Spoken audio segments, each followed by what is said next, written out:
Alright, so a while back, did a trailer reaction for Castle Freak asked the very pertinent question, who on earth was asking for a Castle Freak remake? I guess now we know the answer. Oh.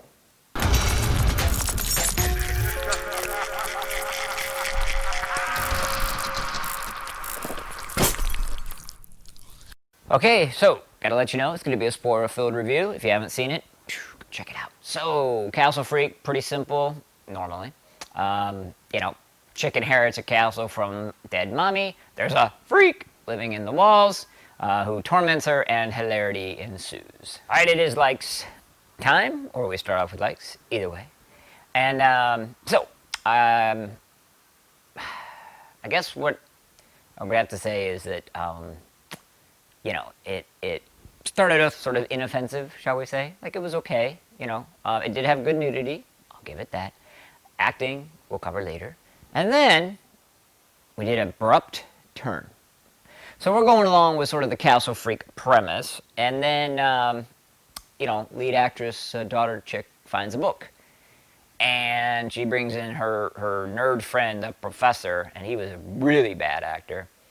And he goes, oh yeah, it's the Necronomicon. I'm like, okay, here we go, right? Bust it open, starts quoting Yog-Sothoth, shows Cthulhu. Earlier before that, there was a stone statue of Cthulhu that she broke, that I was kind of like, wow, that thing really looked like Cthulhu. So, we do a right turn, and we now go into Lovecraft. Okay, so, as has been well documented by many others, including myself, Lovecraft adaptations are generally very bad. One or two glaring exceptions, but you always set your standards bargain basement, right? And ostensibly on paper, this really wasn't supposed to be a Lovecraft adaptation or inspiration either. I'm not going to say it was adaptation because it's not, but it's clearly an inspiration. And whoever, you know, the writers are, and I could care less to look it up, so go ahead and yell at me in the comment section. They clearly have a respect for Lovecraft, because it surprises me that I'm saying this in all honesty, but the Lovecraft stuff was handled well. It really was.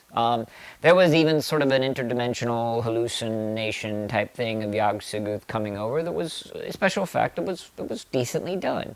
And, you know, I'll take anything Lovecraft, in all honesty, and when it's not abysmal, I'll take it even more. So I will definitely give them credit for that. Alright, it's dislikes time, and the big one is going to be, you know, the acting.